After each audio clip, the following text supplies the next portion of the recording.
Hello, I'm Barbara Peters. Welcome to another episode of the Criminal Calendar.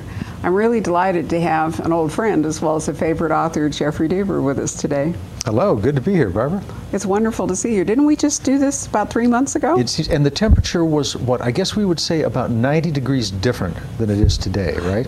I think Bristol, so, but anyway. you know, the Brits measure it in centigrade, honey, and I just can't ever do that calculation. I know, I was over there not too long ago and they said, oh my gosh, it's 32 degrees. And of course that would correspond to our 85 or whatever. And I thought, no, it's not 32 degrees. A boy who grew up in the Midwest, that is not 32 degrees. Why did I not know you grew up in the Midwest? I keep it a deep, dark secret. I'm from Chicago. Excuse me, Barbara, I'm from Chicago.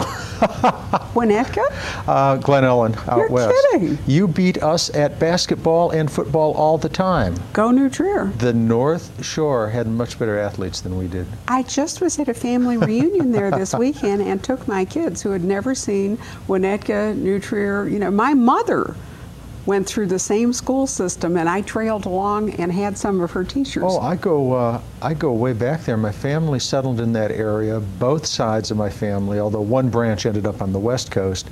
But they all lived there for, oh gosh, probably 100 years. Oak Park, River Forest, Berwyn, Cicero, near North Side to some extent. Then we moved out to the western suburbs, and I dated a girl in Evanston for a long time until I, of course, found out that it was a dry city.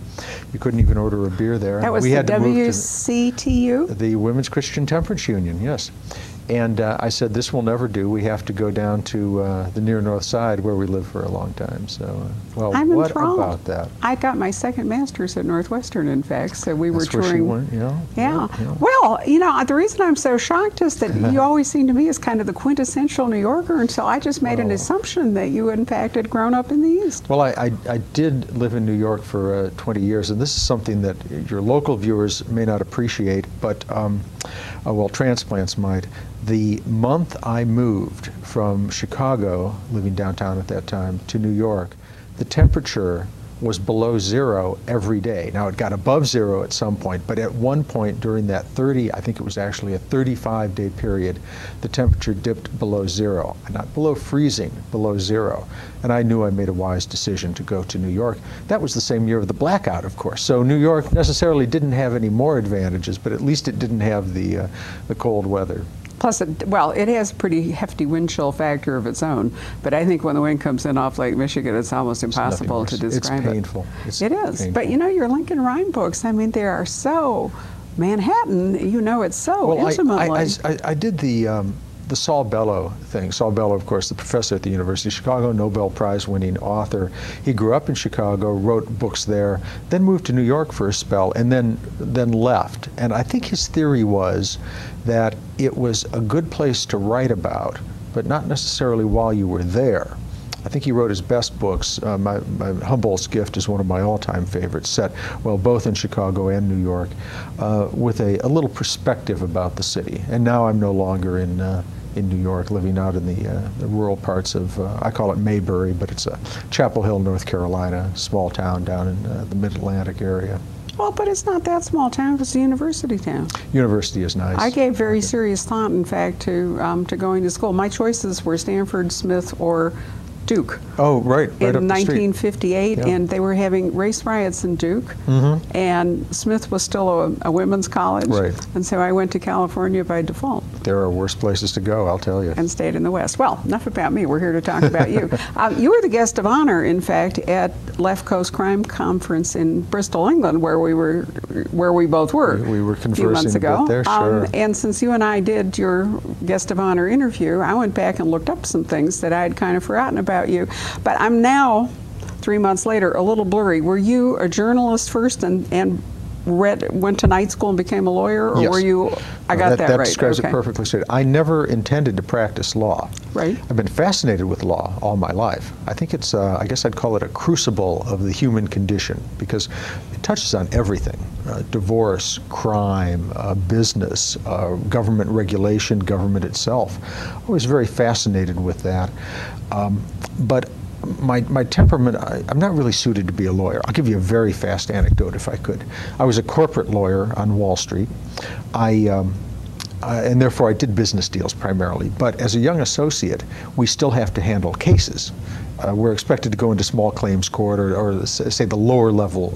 It's called the Supreme Court in New York, but it is not like the U.S. Supreme Court. It's the lower level court, whereas the higher court is called the Court of Appeals. Well, I, as a young attorney, was supposed to go into the Superior Court and argue a case on behalf of my client, which was a large running dog lackey, capitalist, oppressive company. I guess I probably shouldn't put it that way.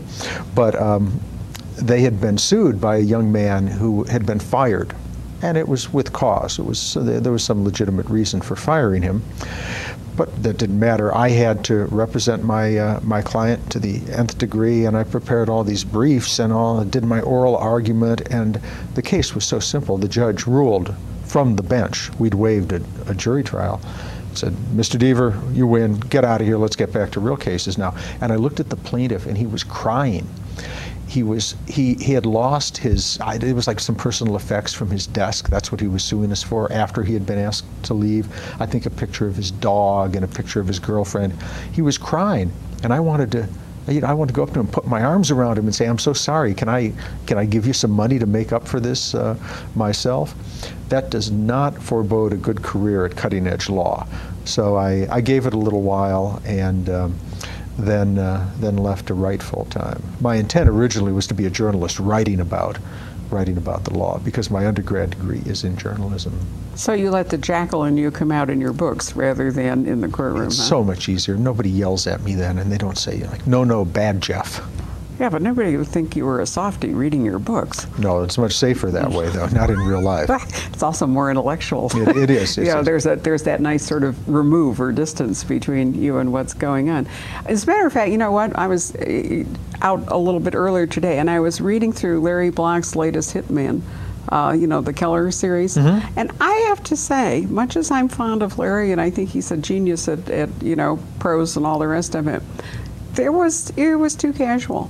You know, and what bothered me was not so much the paid targets of Keller, but the random secondary deaths for people who happened to walk into the restroom when he was offing a guy, or whatever. And I realized that I don't like people to die sort of trivially. Everything has to have a payoff in the stories. The less we see of violence, the more impactful it is, I believe. People think my books are extremely violent, and when they say that, I pin them down sometimes. I say, "Well, what scene are you talking about?" And there was the scene, they'll mention the scene of the rats in The Bone Collector. A lot of times they're talking about the movie. But if they have read the book, I say, what exactly? "Oh, the rats ate that girl, it was terrible." And I said, "Why don't you go back and reread that scene?" Well, in fact, this isn't giving away too much, it gives away a little bit of a scene, but in fact, the rats didn't eat the girl at all. What was frightening about that scene was that she was a very courageous potential victim who knew that the only way she'd escape was to have the rats gnaw the tape, because rodents are in fact attracted to silvery objects. And so she arranged herself so that the rats would chew through the duct tape, and she escaped. Maybe she got a few little scratches or something, but they weren't there to eat her. Rodents wouldn't do that, not with the living victim. But people had the impression that I was violent. And when they went back and reread it, if they did, based on my comment, they would see that it was their imagination that gave the very violent panache to the story. And that's what I think is better. Keep the violence off camera. Right. People, we see crime scenes. Certainly there are murders in the books, but we don't have gratuitous death, and we don't have nearly as many deaths as people think. Less is more